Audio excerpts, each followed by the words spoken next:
हर इंसान की जिंदगी में एक लम्हा ऐसा जरूर आता है जब वो खुद को ये यकीन दिलाता है कि अपन ही भगवान है। उसे लगता है वो अकेला दुनिया में बड़ा आदमी पैदा हुआ है। वो खुद पर आशिक हो जाता है। वो हर वक्त अपनी तारीफ सुनना चाहता है। पहले अपने मदाहों से अपनी तारीफ सुनता है और आलम मदहोशी में मुस्कुराता रहता है। फिर वो खुद अपनी तारीफों के पुल बांध देता है कि बाकी मुकर्रीन ने वो हक अदा नहीं किया जिसका वो हकदार था। वो चाहता है रोजाना ऐसा कारनामा कोई सरंजाम दे जिससे दुनिया झूम उठे, लोग अश अश कर उठे, लोग अपने इंतखाब पर फख्र महसूस करें। देखो हमने कैसा अजीम इंसान अपना लीडर चुना है। ऐसा शख्स जहां जाता है लोग उसके गिर्द इकट्ठे हो जाते हैं, सेल्फियां लेना चाहते हैं, हसरत से उसे तकते हैं। वो इस देवता नुमा शख्स जैसा बनना चाहते हैं। लोग उसे अपना मसीहा या हीरो इसलिए समझते हैं कि इनका ख्याल है कि ये शख्स वो सब काम कर सकता है जो वो नहीं कर सकते। जैसे लोग अमिताभ बच्चन को स्क्रीन पर कुली या तांगे वाला बनकर भी अरबपति की बेटी से रोमांस करते देखते हैं तो खुद को अमिताभ की जगह रखकर सिनेमा हॉल में 3 घंटे गुजार कर आते हैं। यही हिसाब लोगों का अपने पसंदीदा सियासतदान के हवाले से भी होता है। वो खुद काम नहीं कर पाते, अपने पसंदीदा सियासतदान के जरिए करवाना चाहते हैं। इस मकसद के लिए सब मिलकर अपने लीडर के नखरे उठाते हैं, उसे महंगे तोहफे दिलाते हैं,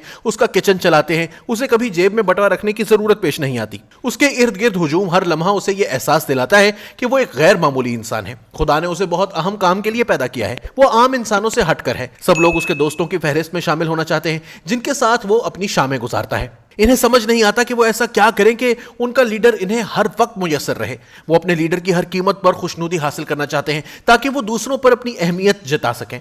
वो उस वक्त ही अहम होंगे जब उनका लीडर उन्हें अहमियत देगा। बेशक वो सारा वक्त अपने लीडर की महफिल में किसी कोने में खामोश बैठे रहे, लेकिन वो बाहर निकलकर ऐसे अदाकारी करेंगे कि इन्होंने साहब को कैसे इस दुनिया के सब मसाइल समझाए और उनके हल भी तजवीज किए। अक्सर लोग फिर ऐसे इंसान से मिलने के बाद कई दिन तक खुशी से सो नहीं पाते।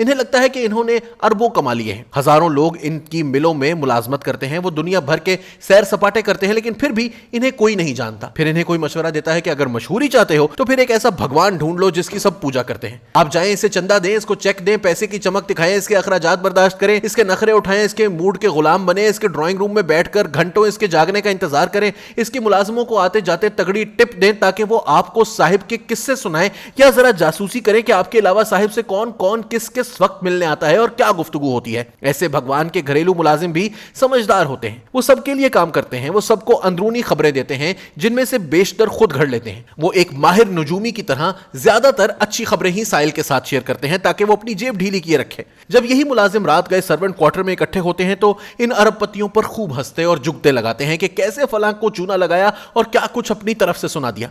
ऐसे भगवान के मुलाजिम या इनका स्टाफ भी किसी से कम नहीं होता। वो ऐसे लोगों का तरा निकाले रखता है। भगवान को इल्म होता है कि ये सब लोग इसकी मोहब्बत में गिरफ्तार नहीं बल्कि अपने चक्रों में हैं। इन सब की ख्वाहिशात इन्हें भगवान के दरवाजे तक लेकर आई हैं। ये सब लोग दूसरों के सामने फिरौन हैं, लेकिन उसके सामने बाछे खिलाए बैठे हैं। ये सब बड़े बड़े अदाकार हैं। ये इस दरबार से ज्ञान पाना चाहते हैं और इनके लिए ज्ञान मजीद शोहरत, मजीद रोब और दबदबा है। वो समझते हैं कि अगर भगवान के दाएं बाएं इनकी झलक टीवी चैनल्स पर आती रही तो इनका नाम और रुतबा बड़ा हो जाएगा। वो कभी नहीं सोचते कि इन्होंने बरसों मेहनत की, काम किया, दिन रात की, और अब वो एक भगवान के दर पर इसलिए पड़े हैं क्योंकि वो शोहरत की ख्वाहिश रखते हैं। वो बड़े लोगों से ताल्लुकात कायम करके अपना कद बड़ा करना चाहते हैं क्योंकि इनकी अपनी दौलत इन्हें वो इज्जत ना दिलवा सकी जो इस देवता के चरणों में बैठकर हासिल करना चाहते हैं। उनमें से हर कोई जानता है कि इस दरबार में कई किस्म के दरबारी हैं जो एक दूसरे को हक्कारत की आंख से देखते हैं। हर एक के पास महंगी गाड़ियां हैं। इनमें से कोई एक खुद को नुमाया करने के लिए जेट जहाज तक खरीद लेता है ताकि अपने देवता के मजीद करीब हो सके। देवता इसके जहाज में बैठकर सारा दिन इसके साथ गुजारेगा। सारे मीडिया और लोगों को इसकी अहमियत का अंदाजा होगा।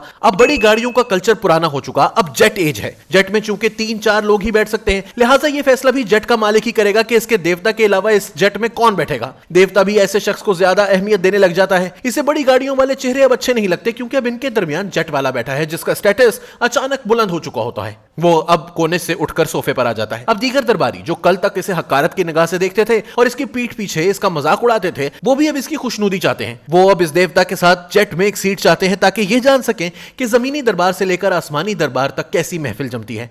देवता ये सब कुछ देख सुन और समझ रहा होता है। वो इंसानी नफ्सियात को अच्छी तरह जानता है। देवता कभी किसी एक दरबारी को आगे कर देगा तो कभी किसी दूसरे को।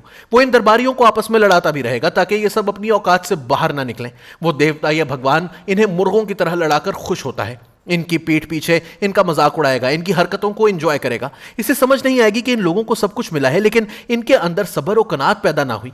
अब ये शोहरत और रुतबा पाने के लिए इसके मोहताज हैं। ये इसकी एक नजर करम चाहते हैं जो इनके ख्याल में इनकी जिंदगी बदल देगी। इनके पास बहुत कुछ है लेकिन अब भी इन्हें कम लगता है। वो अब इस भगवान के जरिए इंसानों पर हुक्मरानी चाहते हैं। देवता ये सब कुछ देखकर अपनी एक अलग दुनिया बना लेता है, एक ऐसी दुनिया जिसका वो अकेला मालिक है। वो जो चाहे कह सकता है, जो चाहे कर सकता है। इसे लगता है वो भगवान है, सब इसे सर्व करने के लिए पैदा हुए हैं। और एक दिन इसी सरूर और आलम मस्ती में वही भगवान बम को लात दे मारता है।